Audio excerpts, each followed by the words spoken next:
Vagabond Ranch, summer 1965. I was 14, and here I am taking a shot of our wagon train, Wagons West, our ride from Washington, Connecticut in the Rumsey Hall School, where Ronnie and Charlie Pavick were on the faculty, I believe.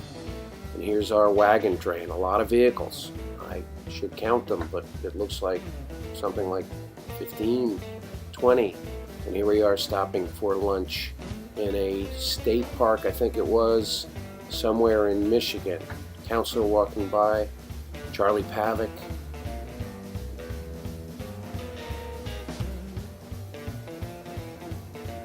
That counselor, another counselor.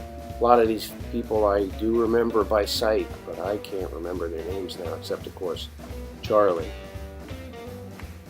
First stop of the trip was Niagara Falls, which to me, at age 14 in 1965, was a very big deal. I'd never been there. Next stop was the east shore of Lake Michigan. I think it's a state park because of the dune system there.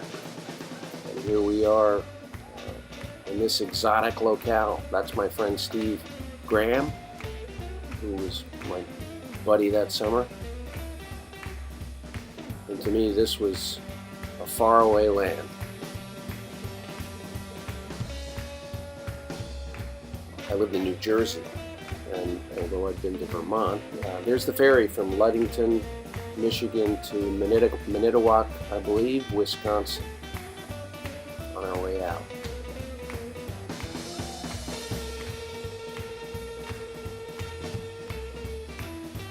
This guy's name, I think, was Jay Rogers. I like to play with cameras, and I made him disappear. It was a little trick. Here we are coming into Wisconsin, I believe. And that was as exciting to me as landing in Paris is now. Bingo, we're at Mount Rushmore. We're going through the Badlands, I think. And I'm not sure where we are here, but we're still on our way west, I believe. But we're getting into some serious mountains, and for me that was pretty cool. It didn't look like the mountains of Vermont or New York State or western New Jersey. Jays, a kind of bird I'd never seen. Bryce Canyon, Utah. I think I've been at the camp for a few weeks, and this is one of those side trips that we all took.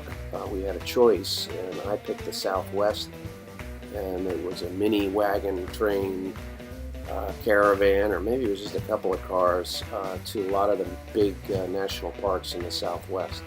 This, of course, was Bryce Canyon.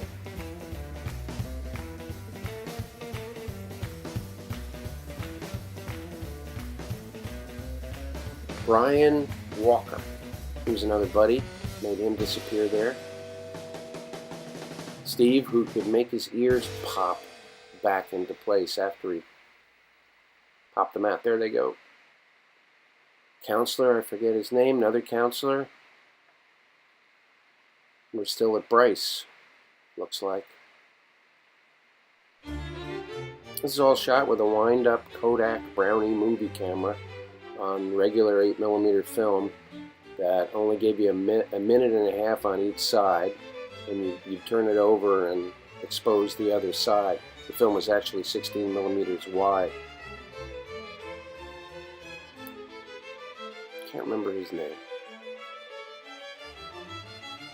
I do remember where everybody's looking at a squirrel that was awfully tame, it seemed to me. There's the chuck wagon. That girl's name, I think, was Rory. And I, for one, had a sort of crush on her. I was amazed at how we could get shots of deer so easily, because back in Vermont, where I usually saw them, they would run if you were anywhere near them. And I think we're now at Zion National Park.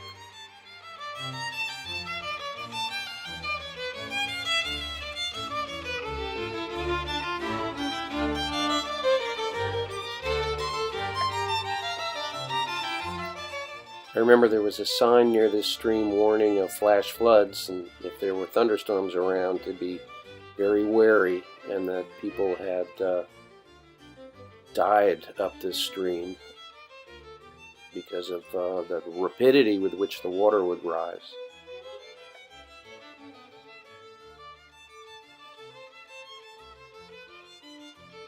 Just part of the seriousness of the Great West to me. You can see how constricted the canyon was.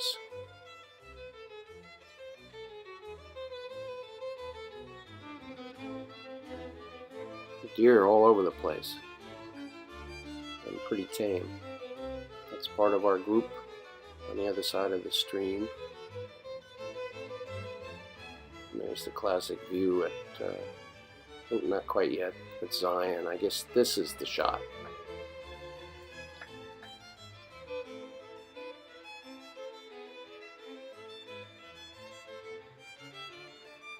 Now we're at Grand Canyon, which was mind-boggling to me to actually be there in real life. Having read about it for years as a kid. That guy's name was Steve Hyde, the guy who was on the left. I forget his name. Rory, always from the back. Steve, who we can see is a bit of a ham. Or was. And Brian. A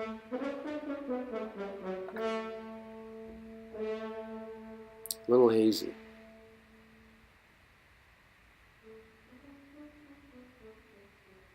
I wonder if hazy days like that are a lot less likely than they were in the mid-60s before the Clean Air Act. This big piece of rock sticking up on the rim, near the rim of the canyon, I can't believe the kids were allowed to climb on it. This was near sunset. Pretty spectacular. I've never seen anything like that.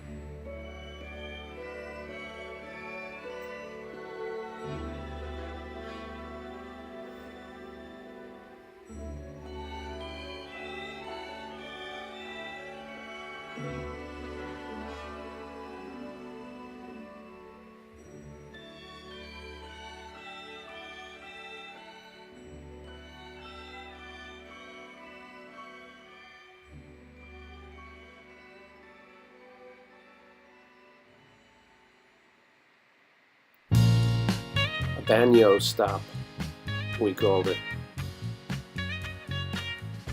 And here's Glen Canyon, just above the dam, I think. And I don't think I'd have the guts to sit close to the edge of that sheer drop-off like these guys. Today I wouldn't anyway. Just to have you near. This is, I believe, Mesa Verde, or Canyon de Chelly. I think we stopped at both of them. I want to see you right now. Can you slip away? Slip away. Slip away. Yeah. Oh, I need you so. You sure that's Mesa Verde?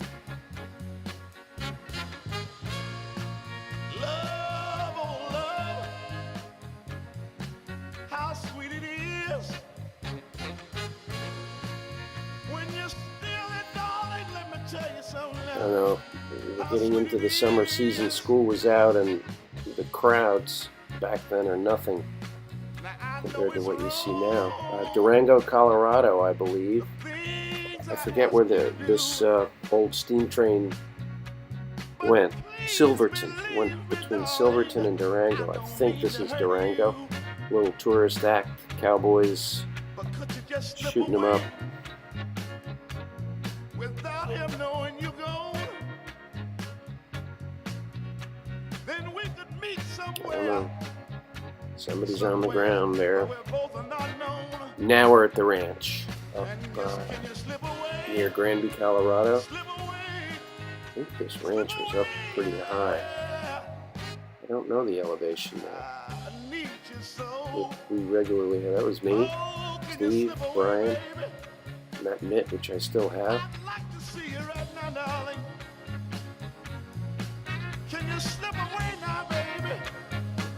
Brian climbing the main gate.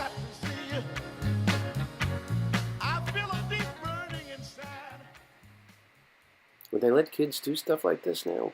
Climb up on rocks on the north rim of the Grand Canyon, or straddle up on the top post of the gateway into the ranch?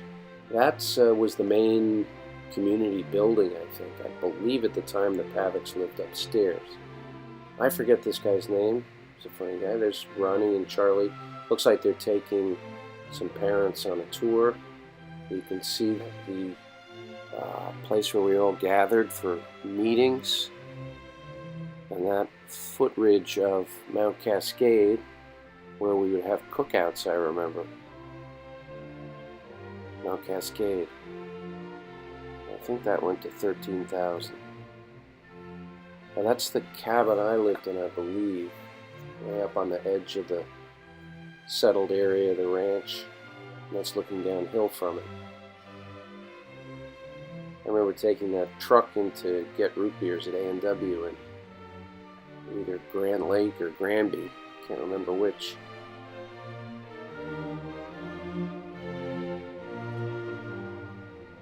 Yeah, there were square dances upstairs there, I think.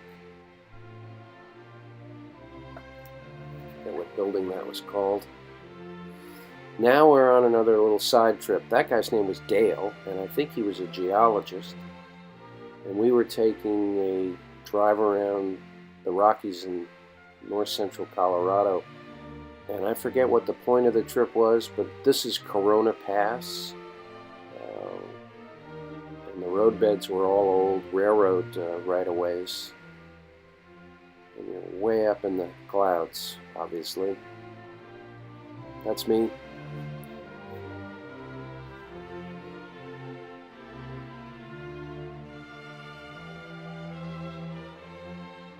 Enough of the filmmaker's instinct to go set up a shot, have these guys drive across the trestle for me.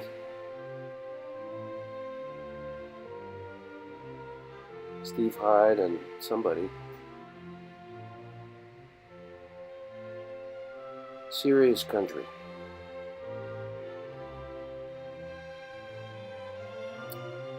And there's the tunnel that made that pass obsolete for the railroads. It didn't work anywhere. There was too much snow up there, and they built the Moffat Tunnel some years later. I think about 30 years later, and we were all excited to see a train go through it.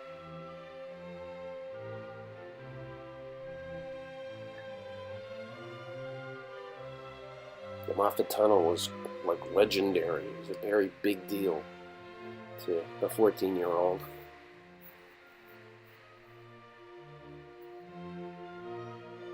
I was excited to see an Erie boxcar because the Erie Lackawanna Railroad went through my hometown of Tenafly, New Jersey. We're back up in the mountains and in the clouds.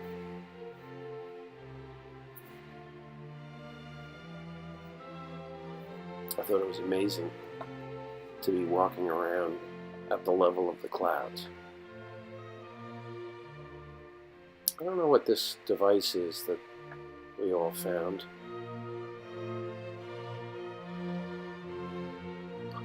Hayden Paluccia, was that his name? Charlie at the meeting place. Remember that summer, that cabin behind everybody was what we were building that year. That's Wrangler, I think, and I think Steve and Brian were in that cabin, and I hung out there more than I hung out in my own cabin, which did not endear me to some of my cabin mates, I guess. I forget who that guy is. Just doing a pan to show everybody at home when I got home that summer what the place looked like. And now maybe I don't know if there are too many of these kinds of photos and movies out there, but for those of us who have fond memories of the ranch, I think that's Hayden, who won a prize at the end of the summer for his horsemanship, I think as a beginner.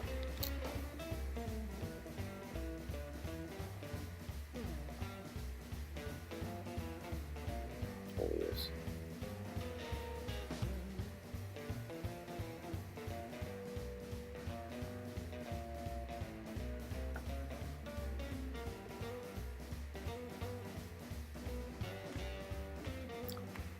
The rifle range, and we're up on that foothill up to ridge up to Mount Cascade, and I remember going up that ridge with Steve and Brian once and hearing the whistling of bullets passing, obviously very close to us. They had ricocheted from behind the targets down at the rifle range. And there's a pack trip going out.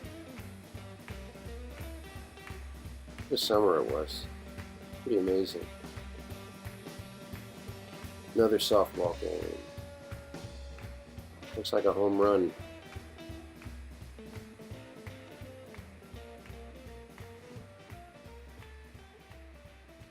That guy was a counselor. I think he was a married counselor. Oops.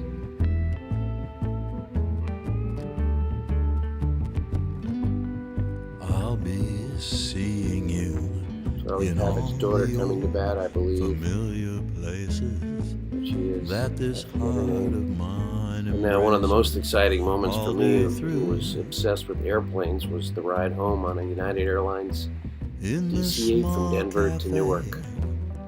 We were approaching some across the way, thunderstorm activity, and the children's carousel, in a the second you could chestnut see us trees, banking away from the the thunderhead wishing on the top of the thunderhead. That's it. My little record of summer '65.